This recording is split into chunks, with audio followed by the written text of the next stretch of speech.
moment là où nous allons nous réjouir à manger ce que Dieu nous accorde réservé ce soir. Je suis comme David ce soir, qui a dit sur la joie comme il dit aller dans la maison de l'Éternel. Je sais que c'est là où il dit vers ces grandes choses.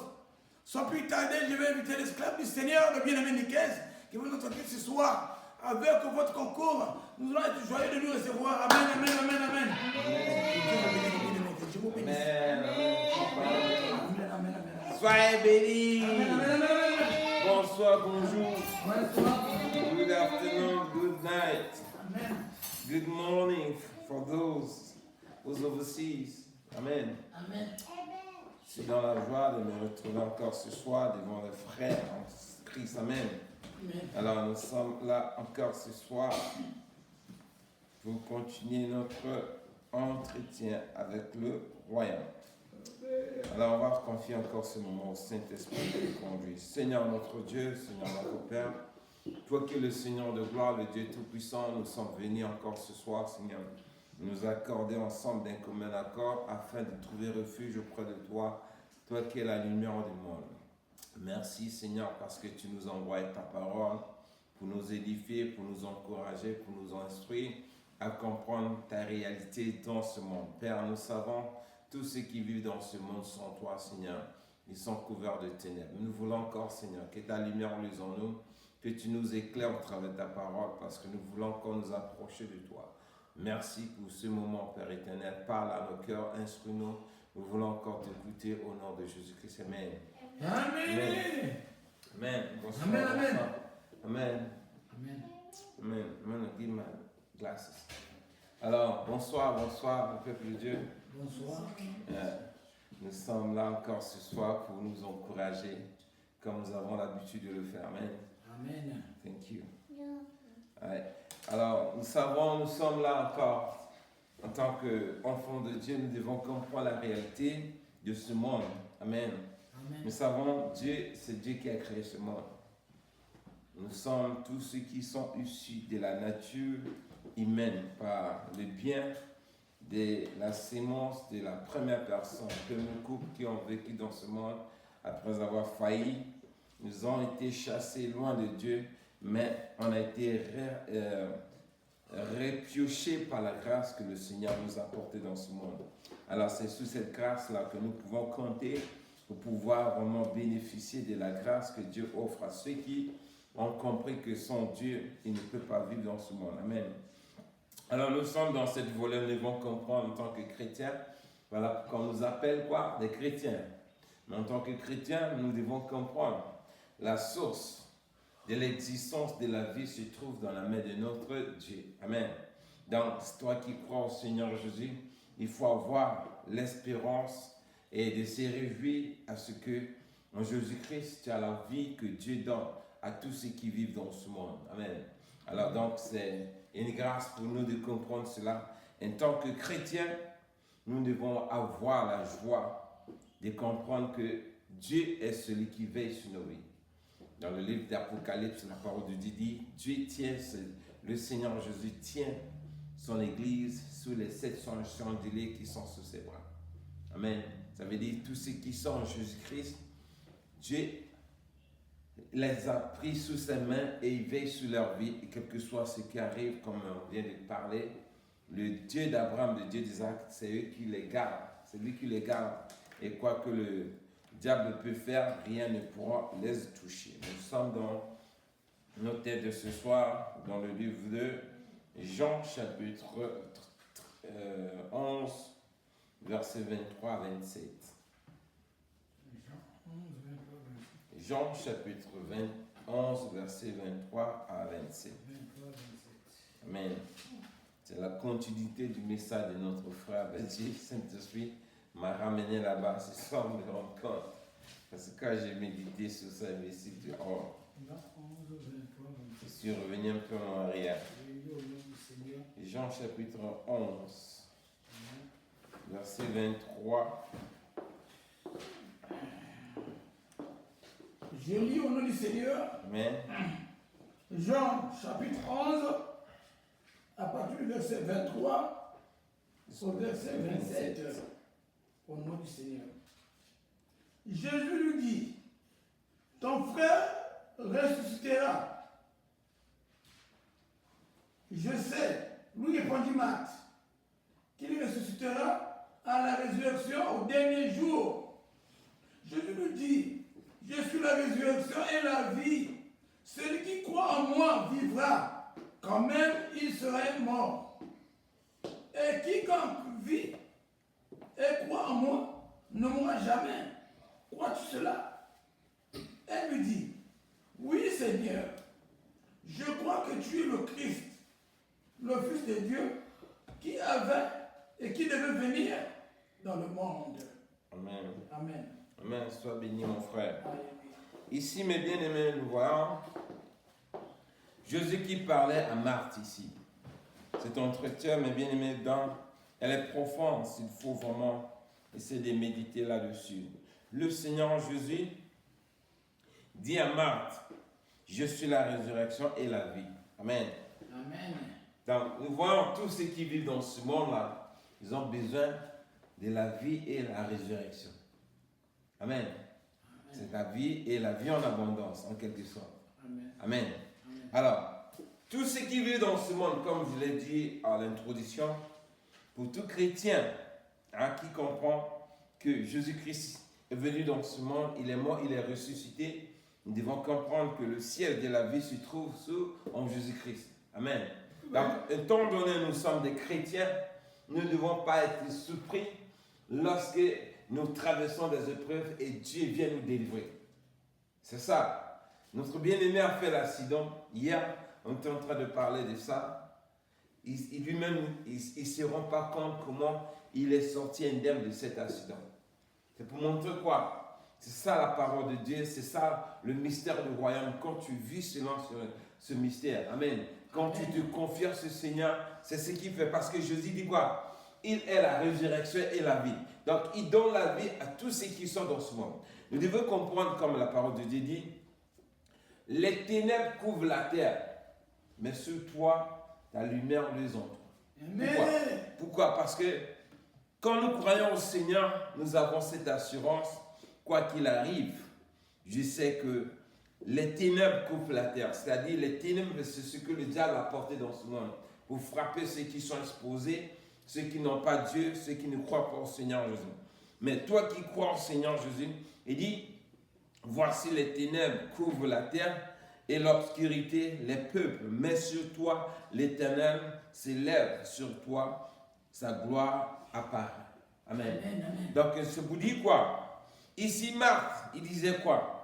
J'ai aimé vraiment la conversation. Jésus qui dit, je suis la résurrection et la vie.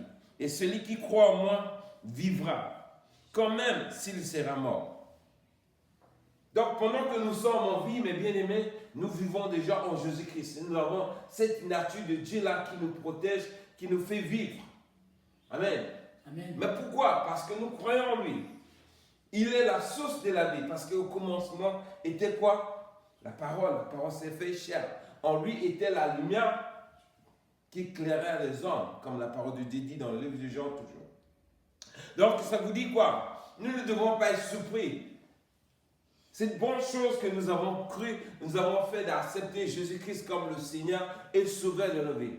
Bien que nous vivons dans ce monde, bien qu'il y ait des malheurs, bien qu'il y ait des épreuves, bien que les ténèbres couvrent la terre, nous ne pouvons pas craindre. C'est cette assurance-là que Dieu veut que nous sachions, que nous gardons, afin que notre foi, pour que notre cœur ne soit pas troublé, comme la parole de Dieu dit.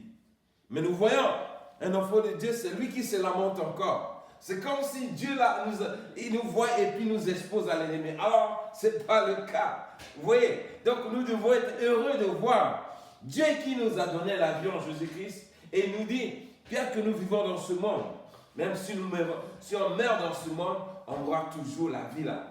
Elle est continuelle. Voilà. Donc Jésus-Christ est la source de l'éternité. C'est comme un bateau, quand tu rentres en lui, c'est fini. C'est la vie éternelle. Amen. Parce qu'on lui donne la vie, que ce soit dans ce siècle, que ce soit dans le siècle à venir. Donc ce que nous devons faire, mes bien-aimés, c'est de comprendre toutes ces réalités. Si je suis malade, si je suis attaqué par le diable, si je suis attaqué par les démons, quel que soit tout ce qui vont manigancer contre moi, tout ce qui reposant les ténèbres, quand ça vient sur toi, nous ne devons pas être quoi? Troublés. Pourquoi? Celui qui nous garde, il détient la vie. Et quelles que soient les ténèbres, quelle que soit la couche de ténèbres qui va envahir le monde, nous savons que celui à qui on a mis notre foi, il est la source de la vie, il est la lumière du monde. Amen. Vous voyez? Donc c'est ça, Dieu est en train le Seigneur Jésus était en train de parler à Marc. Lui, il n'avait pas pris parce qu'il dit quoi? Il dit quoi? Dans le verset 25, Jésus lui dit, je suis la résurrection et la vie, quiconque croit en moi vivra et ne sera pas mort, quoi qu'il meure. Verset 26, et quiconque vit et croit en moi ne mourra jamais. Crois-tu? Verset 27, elle lui dit, oui Seigneur, je crois, et crois que tu es le Christ et le Fils de Dieu qui devait venir dans le monde. Amen. Amen. Alors donc, nous devons être heureux de comprendre qu'en Jésus-Christ, nous avons cette assurance. Parce que, ouais, c'est le verset 24 que je sais. Marthe dit quoi? Je sais, lui répondit, Marthe, qui le ressuscitera à la résurrection au dernier jour. Amen. Amen. Vous voyez ça? Parce que lui, la vie, pendant que j'étais en train de méditer cette parole, il dit, mais comment Marthe a su connaître la partie de la résurrection? Pourquoi? Lui, il s'attendait à la fin du monde, quand le monde va passer. C'est-à-dire, il suivait Jésus-Christ pendant ses enseignements. Quand ils enseignaient, les gens parlaient de la résurrection, c'était le monde. Mais ici, lui ne croyait pas que Lazare devait même ressusciter en même temps sur place. Donc, c'est pour voir, il faut voir le pouvoir que Jésus-Christ a. Parce que c'est une image que Jésus nous a laissée dans la Bible de croire qu'en lui, tant que nous sommes en vie, les ténèbres ne peuvent pas nous envahir tant que nous sommes attachés en lui. Amen. Parce que Lazare qu'on a enterré, ça fait quelques jours, 3 jours après, non? Il va venir le ramener en vie. 3 jours, il était déjà décomposé. Donc c'est pour dire, avec lui, rien n'est impossible. Comme il est la vie, là où il y a la vie et il y a les ténèbres, automatiquement, quand Jésus-Christ intervient, la vie revient. Rien en même temps. Si tu portes une sémence, tu es malade, ça veut dire que c'est aussi les ténèbres. Parce que la maladie n'est pas dans le royaume des cieux. Toute personne qui souffre, c'est la sémence des ténèbres en toi que tu portes. Si tu crois vraiment au Seigneur Jésus, tu appliques ta foi, les ténèbres là vont quitter. C'est là où quand on prie au nom de Jésus-Christ, les gens sont guéris. Les gens sont délivrés. Les démons sortent. Pourquoi? Lorsque Jésus-Christ intervient, même si les démons t'avaient couvert et tu étais envahi par le pouvoir, lorsque Jésus-Christ rentre en scène, automatiquement sa lumière te délivre. C'est ça, ce texte est en train de nous faire comprendre aujourd'hui. Donc nous devons être heureux de comprendre que la source de la vie est en Jésus-Christ, que celui-là que nous avons choisi comme Seigneur et Sauveur. Donc quel que soit ce que le sorcier peut manigancer contre toi, tant que tu es en Jésus-Christ, mes bien-aimés, il faut être rassurant, quel que soit ce que le diable, la sorcellerie veut planifier contre toi, tu ne seras pas atteint. Bien que la mort même, parce que Jésus dit, bien que tu vis dans ce monde, mais si tu crois en lui, même si la mort intervient, mais si tu crois en Jésus-Christ, il va te délivrer. C'est là où les morts ressuscitent également au nom de Jésus-Christ. Vous voyez? Donc, ce genre de témoignages sont là pour nous encourager, pour nous édifier lorsque nous traversons les moments difficiles, quand notre cœur ne soit pas troublé. Notre sœur a témoigné, elle vient de traverser une situation difficile de santé. Les médecins ont dit, tu dois être hospitalisé. Elle a dit non. Mais pourquoi elle a dit non? Parce que autrefois, bien qu'elle est partie à l'hôpital, mais elle avait toujours la foi, celui à qui il croit. Celui-là lui donne l'assurance. Moi, je ne peux pas dépendre des médecins. Je vais venir, quoi que vous allez me donner comme médicament, je sais que Dieu va faire le reste. C'est ça, cette assurance Amen. que nous devons avoir. Pour ne pas que nos cœurs ne soient pas troublés. Parce que celui à qui nous avons mis notre espérance, il est la source de la vie. Amen. Alors pourquoi j'ai dit, pour tous chrétiens, le siège de leur vie est en Jésus-Christ. La source de la vie, quoi, est en Jésus-Christ. Donc, ce que nous voulons, nous devons comprendre. Nous savons, là, le monde que nous vivons est couvert de ténèbres. Ça, on n'en doute pas. Vous voyez? Amen. Tout ce que nous voyons comme mal, c'est la nature de ce monde. Mais comme je suis en Jésus-Christ, je vais y aller, quoi qu'il arrive. On dit que ici, là, voici les faits de la réalité de cet endroit. Tous ceux qui viennent ici doivent subir la loi de l'environnement là où je pars. Mais moi, je sais que celui qui envoie, il est la vie, il est la source de la vie. Mais moi, je ne vais pas selon les exigences de la nature, du fait que tous ceux qui vont là-bas, ils vont subir la conséquence de la réalité qui passe.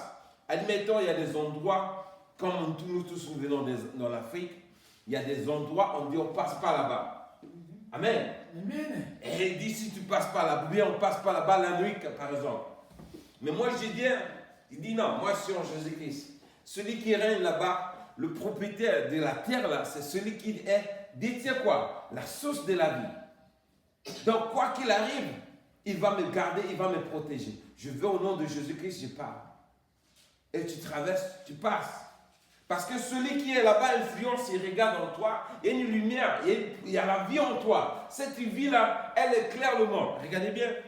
Regardez dans le livre de Jean, le chapitre Jean, le premier épître de Jean, verset 1 à 4. Vas-y.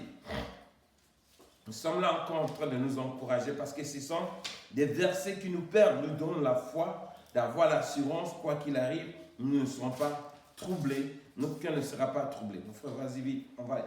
Jean chapitre, premier épître de Jean, verset 1 à 4. Vas-y, moi. Page 1498. Jean 1. Vas-y, moi. Lève-toi, vas-y. Verset 1er. Premier épître de chapitre Jean, verset 1 à 4. Jean 1. Au commencement, Oui. au commencement était la parole, et la parole était avec Dieu. Et la parole était Dieu. Elle était au commencement avec Dieu. Toutes choses ont été faites par elle. Et rien de ce qui a été fait n'a été fait sans elle. En elle était la vie. Et la vie était la lumière des hommes. Parole du Seigneur. Retenez bien, toutes choses qui existent dans ce monde-là ont été faites en qui? Par elle. À elle. Elle, c'est qui? Jésus-Christ lui-même qui est la parole. Amen. Amen. C'est-à-dire, les démons, la maladie, la sorcellerie, les blocages, les échecs, tout ce qui est force maléfique, tout ce qui est ténèbres a été fait en Jésus-Christ. Alléluia. Mais Dieu nous dit quoi, le verset 4? Il nous dit quoi? En elle était la vie et la vie était la lumière des hommes. Si tu crois en Jésus-Christ, c'est ce que nous sommes. C'est cette lumière-là qui nous couvre. Puis c'est celui qui est le propriétaire de celui qui a créé toutes choses. C'est lui qui est la source de la vie. Alors, imagine, quel est le problème qui va persister devant celui qui est l'a créé? Personne. C'est là où quand nous devons faire naître notre foi pour comprendre que toi, le problème que tu fais de te lever contre moi, tu sais que moi, ma vie est cachée à celui qui t'a créé. Il t'a dit quoi? Au nom de Jésus-Christ, ce problème va se plier parce qu'il est écrit au nom de Jésus-Christ, tout genou fléchira. Pourquoi? Parce que toute chose a été faite en elle. Regardez le jour où Jésus était avec ses disciples. Dans la barque, ils dormaient pour lui. Ils s'inquiétaient de rien. Mais les disciples s'étaient comment? Troublés de voir la tempête qui vraiment menaçait. Pendant ce temps, lui qui est celui qui a créé le vent, la tempête, il s'est reposé pour lui tranquillement. Et il vient le reposer, il dit, réveiller, il dit, maître, toi tu ne vois pas le danger là? Il dit, mais vous là, vous homme de peu de foi, je vous ai dit ces choses, c'est moi qui ai créé ça. Pourquoi vous vous troublez? Vous avez la vie en vous. Celui qui a la source de vie est avec vous. moi qui est celui qui est le maître de toutes choses, je suis en paix. Vous êtes sous ma conduite, sous mon autorité et vous êtes troublés. Voilà pourquoi il va menacer cela. Voyez. Donc, c'est des versets qui sont là, mes bien-aimés, pour nous rassurer. Je t'ai dit ce soir, et c'est un peu de voir ton problème, et c'est un peu de comparer la parole, appliquer cette parole-là à ton problème, tu vas voir. C'est là où la foi règne pour pouvoir voir la victoire. Amen. Amen. Donc, nous sommes là pour nous encourager, mes bien-aimés, pour comprendre que nous qui sommes chrétiens, notre siège, je pourrais dire ça, notre siège, de la vie est en Jésus-Christ, c'est-à-dire la source de notre vie est en Jésus-Christ. Quoi qu'il arrive, on ne peut pas être troublé. Notre cœur ne doit pas être troublé lorsque nous traversons des situations confuses. Le diable n'a pas le pouvoir. Je vois les hommes, quand il a un problème, il va se confier à un homme. C'est-à-dire, il laisse celui qui a la source de la vie, il va se confier à l'homme qui a créé la personne bien là, l'objet que Dieu a créé. Mais laisse celui qui a la source de la vie pour se confier en lui. Vous voyez le rêve que l'on fait. Et c'est ça qui facilite le travail du diable pour voir ton travail. Vous voyez ça? Donc, nous avons vraiment, mes bien-aimés, nous devons nous réjouir et comprendre que Jésus-Christ est celui-là qui a pari pour nous accorder ces privilèges-là. En tant qu'enfants de Dieu, nous devons vraiment être heureux. Amen. Amen. Et regardez là où est-ce que se trouve cette vie. Elle est dans son paradis. Cette vie provient de là-bas. C'est la même vie qu'Adam avait avant de pécher. C'est cette vie-là qui faisait vivre Adam et Ève. Mais le jour où ils ont péché, c'est là qu'ils ont perdu cette grâce. Chaque fois que nous sommes attachés au péché, c'est ça, nous subissons le même sort qu'Adam et Ève a souffert. Ils ont subi plutôt. Pendant au moment où ils sont rébellés contre Dieu. Mais tant que nous venons au Seigneur, on se confie en lui, on marche tel qu'il nous a appelés. Regardez, ils sont très parlés. Regardez bien, c'est qui Apocalypse chapitre 22, le verset. Apocalypse chapitre 22, le verset 2. Non, le verset premier, le verset. Apocalypse chapitre 22, le verset 1er à 2. Voir là où la source de la vie là très bien, là où ça vient. Parce que c'est dit au commencement était la parole. La parole était avec Dieu. La parole était Dieu. Et en elle était. Apocalypse 22.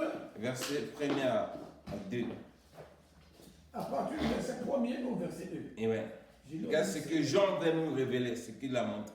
Là où se trouve et il me montra un fleuve d'eau de la vie, limpide comme du cristal, qui sortait du trône de Dieu et de l'agneau. Au milieu de la place de la ville et sur les deux bords du fleuve, il y avait un arbre de vie, produisant 12 fois des fruits, rendant son fruit chaque mois, et dont les feuilles servaient à la guérison des nations. Amen. Amen. Parole du Seigneur. Amen. Vous voyez ça? Jean qui, Dieu l'a fait la grâce pour nous montrer. Là où la source de vie que nous cherchons, que l'homme est en train de chercher chaque jour. D'autres vont chercher la vie là chez les charlatans. D'autres vont aller chercher ça via le marabout. D'autres vont chercher ça chez les hommes forts. D'autres vont voir ça chez les voyants. Mais ceux qui viennent en Jésus-Christ, Jean dit ceci. Lui qui a assisté à la grâce que Dieu l'a fait pour lui montrer comment et où se trouve la source de la vie là. Il dit bien, il me montra un fleuve d'eau vive. Il y a un fleuve, c'est-à-dire il y a des fleuves aussi morts. Mais ça là c'est vif, un fleuve d'eau vive. Il dit, limpide comme du cristal qui sortait du trône de Dieu et de l'agneau. Il dit, au milieu de la place de la ville se trouve, de la ville sur les deux bords du fleuve, il y avait un arbre de vie. C'est cet arbre-là qui était aussi au paradis. Et alors là, au jardin d'Éden. Parce que lorsque Adam et Ève ont péché, Dieu les a empêchés de ne pas toucher à cela. S'ils mangeaient cela, ils ne mourraient plus. Amen. Alors, c'est cet arbre-là qui est dans le jardin, devant le paradis de Dieu. Il dit quoi? Ça sert à guérir les nations. Elle produit plutôt chaque mois. Il dit, au milieu de la place de la ville et sur les deux bords du fleuve, il y avait un arbre de vie produisant 12 fois de fruits rendant son fruit chaque mois et dans le feuillage servent à guérir les nations. Quand tu entends parler de la guérison, ça veut dire qu'elle est en train de donner la vie à tout endroit dans ce monde-là, de toutes les nations qui se confient au Seigneur. Amen. Alors, notre guérison, ça vient de là-bas. Quand nous prions au nom de Jésus-Christ, la guérison quitte devant cet arbre de vie qui sert à guérir les hommes chaque mois. C'est-à-dire, chaque mois, Dieu est censé te guérir quand tu es en Jésus-Christ. Voilà pourquoi il y a d'autres gens qui sont vraiment attachés au Seigneur, ils ne tombent pas malades. Ils tombent malades, mais dès qu'ils prient comme ça, Dieu les guérit. Pourquoi? Parce qu'il dit, selon la loi de Dieu, chaque mois doit te guérir. Donc, si tu es malade, comme nous sommes au mois de février, ce mois-là doit t'apporter la guérison que Dieu a dit. Chaque mois, chaque personne qui vit dans une nation, quelqu'un qui a Jésus-Christ, il doit retrouver cette guérison. Et tu dois avoir la vie qui sort du fleuve d'eau vive qui coule devant le trône de Dieu. Donc, nous avons vraiment toute la grâce qu'il faut pour pouvoir exploiter tout cela. Mais pourquoi notre foi ne nous donne pas l'occasion de profiter de tout ça? Pourquoi? Nous voyons les chrétiens, c'est beaucoup qui sont malades. Nous voyons dans plusieurs églises, beaucoup souffrent. Beaucoup sont tourmentés par les ténèbres. Beaucoup sont sur la condamnation. Le diable est en train vraiment de régner. C'est comme si cette parole-là n'est pas pour nous. Pourquoi? Parce que les gens ne sentent pas la parole de Dieu. Jésus même a dit lui-même dans sa parole, mon peuple souffre par manque de connaissance. Parce que quand tu lis la parole de Dieu, tu vois ce verset. Dieu souffre, mais Dieu, si tu m'as dit qu'il y a chaque mois, il y a un arbre qui est devant ton paradis, ça sert à guérir les malades. Pourquoi je souffre? C'est là où tu te révoltes contre ton problème. Tu manifestes ta foi, automatiquement le problème va partir. Parce que Dieu a dit, celui qui croit, il verra sa gloire. S'il dit, il y a les ténèbres couvrent la terre, et que ceux qui sont en Jésus-Christ, la lumière est en train de les éclairer, en train de les guérir. Parce que quand on dit la gloire de Dieu en toi, ça veut dire quoi? Tu es sous la protection divine, quelle que soit la puissance démoniaque, satanique, la maladie, quoi qu'il arrive. Tout le monde est censé vivre cela. Ça veut dire, mes bien-aimés, le monde que nous vivons, nous frangeons, nous sommes en train de plonger dans les ténèbres. On est en train de plonger de plus en plus dans les ténèbres. Mais cette parole, je veux que chacun des jeux comprenne qu'il ait l'assurance. Je vis dans ce monde. Il y a les ténèbres qui couvrent la terre. Mais moi, je sais que ma vie est cachée en Jésus-Christ. Je dois avoir la foi. Quoi qu'il arrive, on ne doit pas être intimidé par tout ce que nous voyons comme événement. Amen. Amen. Parce que ça, c'est pour ceux-là qui sont exposés aux ténèbres qui couvrent la terre. Tu vois? Que tu viens dans le livre d'Ésaïe 60, comme je l'ai dit, Ésaïe 60, thanks sister, God bless you. Ésaïe 60, verset 2, tu vois? Il dit, voici les ténèbres couvrent la terre et l'obscurité les peuples, mais sur toi, l'Éternel, s'élève, sur toi, sa gloire apparaît. Donc, nous comprenons, nous ne soyons pas étonnés de tout ce que nous voyons à la télé, les guerres que nous voyons, les maladies qui sont là.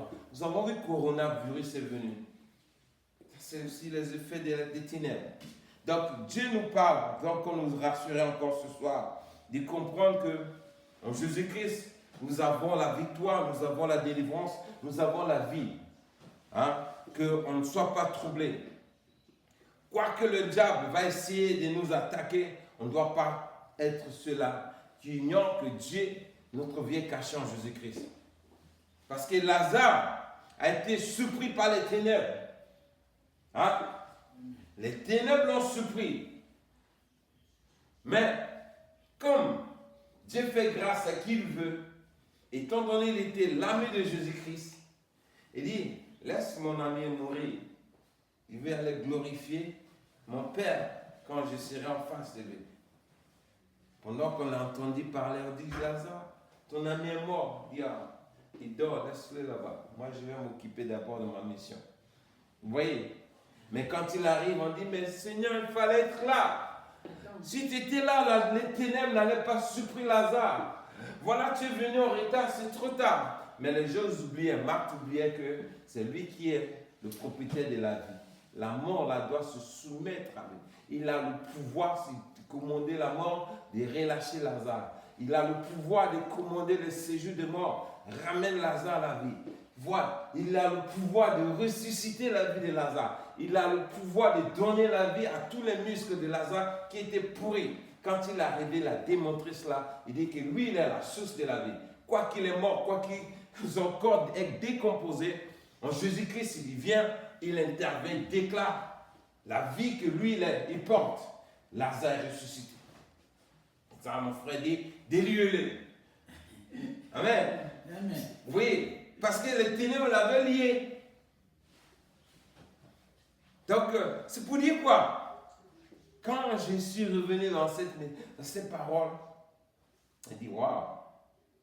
Je dis, vraiment, et c'est un peu de nous concentrer chaque fois, méditer la parole de Dieu, parce que c'est là où notre foi vient. C'est-à-dire, la parole de Dieu est comme des lois que Dieu a laissées pour nous. Il dit, voici les lois que j'ai réalisées pour gouverner la terre. Si tu t'accordes à tous ces décrets, tu auras la vie que moi je donne à tous ceux qui croient à ma parole. Amen. En tout cas, la sœur a dit quoi? Sa tante bien qu'il a ouvert la Bible et la lit quand il dormait. Et voit les forces du mal qui cherchent à toucher, mais chaque fois venait la parole bloquer la main de la personne. C'est ça, la parole de Dieu nous protège, ça nous délivre, ça nous couvre, parce que c'est la vie. Amen. Amen. Donc, quoi que nous vivons dans ce monde, quoi que ce qu'il arrive, parce qu'il faut comprendre, le chrétien ne meurt pas. Il dort. Quand on va l'enterrer, il n'est pas mort. Il dort, il se repose. Parce que son agenda dans ce monde est terminé. Dieu dit, va te reposer, tu attends la résurrection. C'est comme ça nous sommes.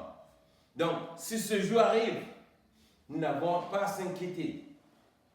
Un enfant de Dieu ne craint pas, ça dit mourir. Mourir où il voit ses yeux fermés. Pour nous, ce n'est pas la mort. On se repose. Un chrétien, un vrai chrétien n'a pas peur de la mort, de mourir. Au contraire, il veut précipiter cela parce qu'il veut voir son Seigneur. Amen. Amen. Amen. Donc, que ce soit la mort ou pas, c'est une guerre pour nous. Amen. Quoi qu'il arrive, quoi. C'est ça que nous doit comprendre. Mais nous voyons les chrétiens qui tombent quand on dit tu vas mourir, commencent à trembler. Je vois souvent des images qu'on poste, les gens sont dans l'avion en train de... Ça dit, il y a quelque chose, bien, une panne technique, les gens commencent à prier, oh Seigneur, toi la troupe. Alors que c'est le moment où peut-être, si Dieu le veut, ils vont le voir le Seigneur. Au lieu de rendre grâce au Seigneur, mais ils sont en train de prier. Ils créent la mort. On veut aller au paradis, mais on ne veut pas se reposer. Comment tu vas rentrer au paradis? Vous voyez, donc c'est pour dire quoi? La parole nous rassure encore ce soir que nous avons bien fait. Dieu nous a aimés pour nous donner cette parole qui nous permet de croire en lui et de recevoir toute cette faveur. Amen. Donc la maladie n'a pas le pouvoir de régner sur toi, de venir prendre ton corps comme un dépositoire pour pouvoir déposer ses déchets pour que tu sois souffrant chaque jour. Non, ça c'était peut-être quand tu étais ignorant, mais en Jésus-Christ, Dieu t'a délivré de cette vie, tu dois réclamer ta vie. C'est l'héritage que Dieu a donné à tous ceux qui croient en lui. Ils doivent être bénéficiaires et tu fais partie de ceux-là. Tu n'es pas venu pour assister les autres qui, tu vois, sont en train d'être guéris au nom de Jésus. Ils sont en train d'être délivrés. Ils sont en train de recevoir toutes sortes de miracles au nom de ce Jésus. Mais par contre, de ton côté, on voit le contraire. Non. Vous voyez, c'est pas normal, c'est pas normal, c'est pas normal. Dans Jean je vais lire ce verset, mon frère, tu vas simplement me prêter. Là. Les gars, dans Jean chapitre 8, verset 51, il dit quoi? En vérité, je vous le dis, si quelqu'un garde ma parole, il ne verra jamais la mort. Ça, c'est Jésus qui dit ça. Celui qui garde la parole, c'est-à-dire celui qui garde Jésus-Christ dans son cœur, il le jure, cette personne-là ne verra pas la mort.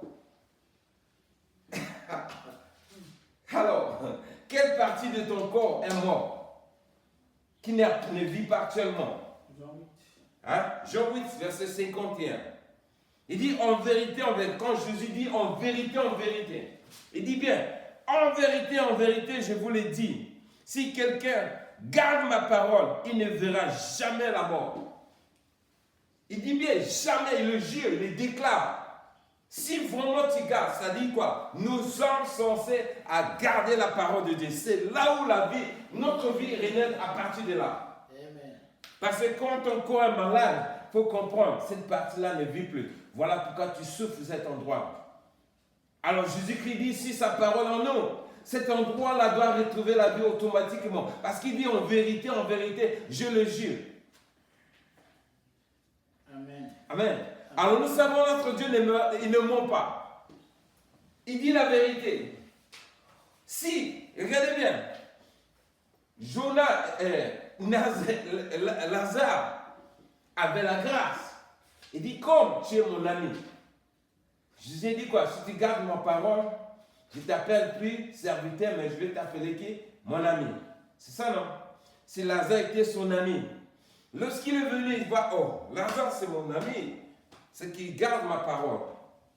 Lazare, sors de là-bas, tu n'as pas le droit de rester dans la poussière. Sors vite. Automatiquement, il est sorti vivant.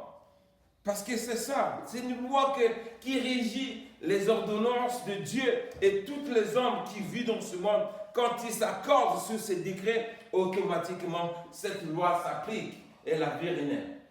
Amen. Amen. Donc, ce sont des faits, mes bien-aimés, qui sont à notre disponibilité, mais nous n'arrivons pas à les exploiter parce que nous doutons de nous-mêmes. Nous ne croyons pas à ce que Dieu nous a dit. Voilà pourquoi nous souffrons beaucoup. Il ajoute ici, dans Jean 8, toujours le verset 7, il dit quoi? Comme il continuait à l'interroger, il se relâcha, il se révéla à leur dire que celui de qui est... Attends. Jean 8. Comme il continuait à l'interroger, il se révéla et leur dit, verset 7, que celui que vous qui êtes sans péché, jette la première pierre. Oh non, c'est pas le verset. Comme il continuait. Non, c'est pas ça, excusez-moi. À interroger. Oui. C'est ça? Oui. C'est ça, Excusez-moi. Ouais, non. Interroger. Non, c'est pas le verset, excusez-moi. Je me suis trompé du passage. Je pense que c'est Jean. Il faut aimer ça, c'est un autre verset. C'est pas ça. Oui, c'était le 51. Donc, comme je le disais, notre vie est en Jésus-Christ.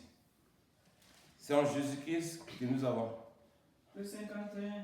Le 51. Oui. En vérité. Non, le verset 12 plutôt. Jean 8, verset 12. Il dit, Jésus leur parla de nouveau et dit, je suis la lumière du monde. Celui qui me suit ne marchera pas dans les ténèbres, mais il aura la lumière de la vie. Vous voyez ça? Les ténèbres couvrent la terre. Jean 8, toujours, verset 12. Les ténèbres couvrent la terre, c'est-à-dire la maladie, les blocages, les échecs, la sorcellerie, la misère, les esprits méchants, la condamnation éternelle, l'enfer couvre la terre. C'est ça ce que le Seigneur veut dire. Mais dit,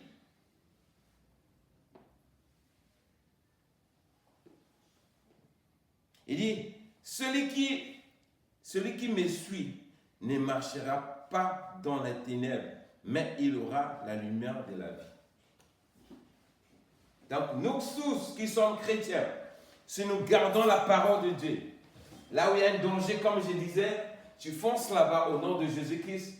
Les ténèbres là doivent se soumettre à l'autorité de celui qui garde la lumière dans la vie de ceux qui marchent en Jésus-Christ. Amen.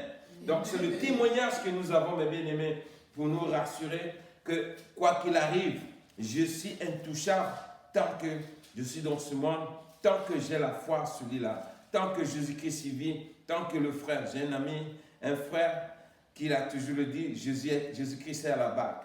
Quoi qu'il arrive, on n'a rien à s'inquiéter.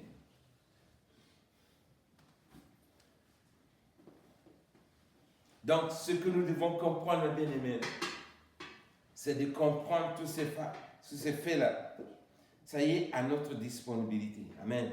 Dieu a fait à ce que nous ayons toute cette connaissance-là. Nous devons connaître cette connaissance. Ça ne vient pas comme ça, mes bien-aimés, dans l'imagination. C'est la parole de Dieu qui nous donne ces révélations. Voilà pourquoi nous devons toujours fouetter cette parole à tout moment. Amen. Et quand nous sommes en contact avec cette parole, nous avons les découvertes de tous ces versets qui nous donnent la foi lorsque nous avons un problème. Nous réprimandons le problème aussitôt parce que nous savons que ce problème ne devait pas te toucher. Vous voyez? Regardez un président de la République et ses enfants qui vivent dans son palais. Est-ce qu'un voleur, bien bandit peut aller rentrer jusqu'à la maison, bien le palais présidentiel, pour aller menacer le fils du président là-bas? C'est impossible. Il y a des gardes-corps partout. C'est-à-dire, avant qu'il arrive là-bas, les gardes-corps déjà vont quoi? Le maîtriser. Amen. Il peut s'infiltrer comment? Bien qu'il ne va pas arriver parce que c'est impossible. Dieu, il a les anges. Sa lumière, là où l'use la lumière de Dieu, le diable ne peut pas s'approcher. Alors, comment nous sommes les enfants de Dieu? Nous croyons en ce Dieu-là. Mais le diable arrive à nous surprendre. C'est que c'est nous-mêmes qui n'arrivons pas à exploiter la grâce que Dieu nous a faite. On ne veut pas écouter la parole de Dieu. On ne veut pas lire la parole de Dieu. On ne veut pas se confier au Seigneur à 100%. Nos cœurs troublés, chaque fois que nous voyons un problème, une situation, on ignore que celui qui a créé ce problème-là, c'est celui-là à qui on se confie. Il est le maître de ce problème. Ce problème, donc il vient. Ah non, c'est le maître. Le maître est là. Automatiquement, il passe. C'est ça. Vous voyez? Donc, nous devons comprendre que nous avons cette grâce-là. Exploitons cette grâce. Dieu va nous délivrer chaque fois que nous sommes envahis par les ténèbres. Parce que nous savons, nous sommes sous celui qui nous protège. Jean chapitre 5. 1 Jean chapitre 5, verset 20, juste ici. Nous savons aussi que le Fils de Dieu est venu et qu'il nous a donné l'intelligence pour connaître la vérité. Et nous sommes dans le véritable. En son Fils Jésus-Christ, c'est lui qui est le Dieu véritable et la vie éternelle. Amen. Amen. Donc, ce que nous devons comprendre, c'est cette intelligence-là que nous devons comprendre. Chercher. Parce qu'il est bon de lire la parole de Dieu. Mais quand tu ne comprends pas cette parole, tu ne comprends pas cette parole, c'est comme quelqu'un te donne de l'argent que tu n'as jamais vu. Ou bien on prend l'argent, un billet de $100, on donne ça à un bébé comme ça. Il va déchirer ça. Bien qu'il ait faim, hein, l'enfant là peut-être, tu vas voir en train de pleurer, il a faim. On lui donne un billet de $100, l'enfant là prend ça, il est en train de déchirer ça. Pendant ce temps, en train de demander quoi? Quelque chose à manger. Il oublie que dans l'argent, le billet d'argent qu'il détient dans ses mains peut lui permettre d'aller acheter quelque chose à manger. C'est ça, un chrétien qui n'a pas la connaissance de la parole de Dieu. Tu as la chose que tu as pour te délivrer de ton problème, mais tu es en train de te lamenter, tu vas encore te confier chez les gens, alors que tu as la parole de Dieu qui est là pour te délivrer de ta situation. Amen. C'est ça. Donc il faut de l'intelligence qui va te donner la révélation de comprendre comment prier pour rentrer en possession de la victoire ou de la bénédiction que tu es en train d'attendre. Parce qu'il dit, nous savons aussi que le Fils de Dieu est venu et qu'il nous a donné l'intelligence pour connaître le véritable. Mais il faut comprendre que tu es dans le véritable, en son Fils Jésus-Christ. Et celui qui est Dieu, le véritable, est la vie éternelle. Donc la vie est la vie éternelle, c'est-à-dire la vie présente, en plus la vie éternelle. Ça est en Jésus-Christ. Mais nous voyons beaucoup de chrétiens sont morts, leur vie vraiment est à terre. Quand on le voit comme ça, les chrétiens disent, ah, mais lui dit, beaucoup on entend les païens qui disent, mais ce n'est pas eux qui disent qu'ils prient. Parce que le témoignage de la vie que Jésus donne n'arrive pas à se manifester dans la vie de ces gens-là.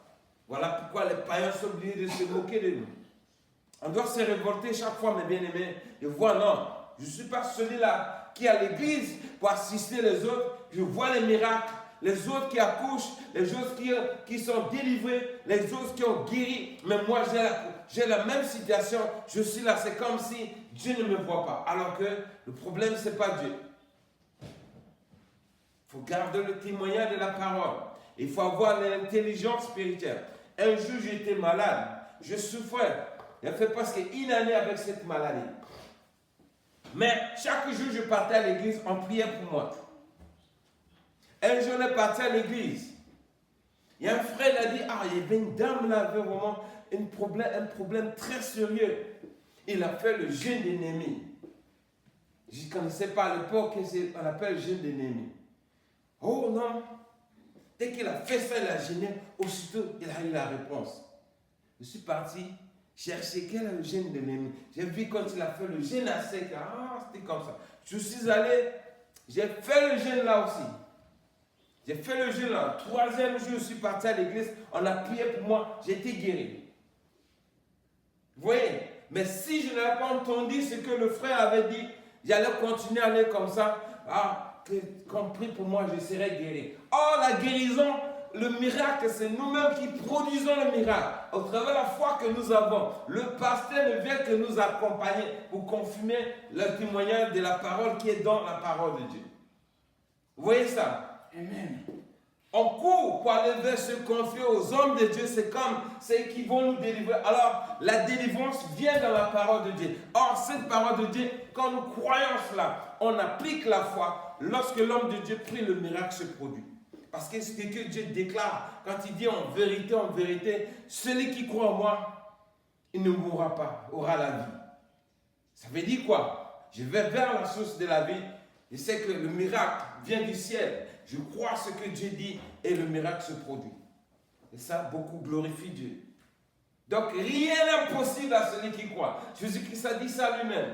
Et rien, quand Dieu dit, rien n'est impossible. Quel que soit ton problème, quelle que soit ta situation, quel que soit le siècle où tu vis, quelle que soit la ville, quel que soit le village, quel que soit le pays, quel que soit le désert, que tu sois dans l'eau, mon bien-aimé, Dieu, le pouvoir de Dieu est capable de te localiser, accomplir aussi ces merveilles dans ta vie. Mais il faut la foi, mes bien-aimés. Il faut croire. Il faut croire. Quand tu crois, voilà le frère là. On a prié, on dit Dieu. Il faut changer son schedule. Ça n'a pas voulu la semaine qui suivait le miracle. Voilà le frère avec lui. C'est ça. C'est pas des trucs imaginés, mes bien-aimés. Nous avons la vie dans tout ce que l'on a besoin. Tout miracle que nous voulons avoir, posséder. Ça est dans la Bible ici. Ça là, c'est comme, tu vois, chez un président, Dieu, il est le créateur de toutes choses. Toutes choses ont été créées en lui, comme il nous a dit ce soir. Quand nous avons un problème, on va chez lui. Il est celui qui a créé toutes choses. Quand nous demandons la chose, ou on a un problème, on va en procès envers lui. Lui qui dit, là où il est, les ténèbres n'ont pas la place. Automatiquement, sa lumière vient. Quand ça lise en toi, tu es délivré de ta situation. C'est ça, le miracle se produit, Dieu glorifie. Donc, ces paroles-là, vraiment, que ça réveille la conscience de chacun de nous. On a trop souffert. Le diable, on a laissé le diable en profiter de notre ignorance, de notre faiblesse. Voilà pourquoi il est en train de régner, saquer, en train de danser. Chercher qui dévorer, alors que nous sommes ceux-là qui sont intouchables. Amen. Donc, ces paroles-là, vraiment, je prie à ce que ça réveille la conscience de quelqu'un. Réveille-toi, toi qui dors, Dieu va t'éclairer, tu seras délivré de ton problème. Tu n'es pas venu seulement assister les autres, observer les autres qui sont délivrés par Dieu et puis toi, tu es là en train de te lamenter. Non, arrête de te confier aux hommes. Confie-toi à ton Créateur. Parle-lui, rappelle-lui sa parole. Crie devant lui, parle à ton problème. Rappelle-lui la parole de Dieu. Ton problème ne sera pas là. C'est notre Dieu, quand il dit, tu crois cela, tu verras sa gloire. Parce qu'il ne ment pas. Amen. Amen. Seigneur notre Dieu, Seigneur notre Père, nous bénissons ta parole. Toi qui es le Seigneur de gloire, le Dieu qui parle au travers de ta parole. Toi qui es l'existence de la vie, Seigneur. Nous sommes là encore ce soir. Chercher, mon Dieu, mon roi, et assez confier à ta lumière, Seigneur. Parce que nous voulons vivre, Seigneur, et vivre dans ce siècle présent et le siècle à venir. Alors, Père, laisse à ce que cette parole réveille notre conscience, Père. Nous continuons à te chercher en plongeant nos regards, Seigneur, vers ta parole. Et donne-nous, mon Dieu, l'intelligence à comprendre ta parole parce que nous voulons te glorifier aussi dans nos situations. Bénis encore cette parole dans la vie de celui qui va écouter ces paroles. Ceux qui sont confus, Seigneur, ceux qui traversent le moment difficile. Révèle-toi eux, Père, parce qu'ils sont aussi ceux-là, Père, qui attendent ce miracle, comme d'autres sont en train, mon Dieu, de se réjouir de tous tes bienfaits parce que tu es le Dieu de délivrance. Lorsque tu apparais, Seigneur, nous pourrons que voir ta lumière qui va luire dans leur vie et ta gloire resplendira, Seigneur, dans leur vie. Merci pour cette parole. Merci de m'avoir utilisé, Seigneur. Moi qui, mon Dieu, qui suis énorme, alors donne l'intelligence à ton peuple qui va écouter ces paroles.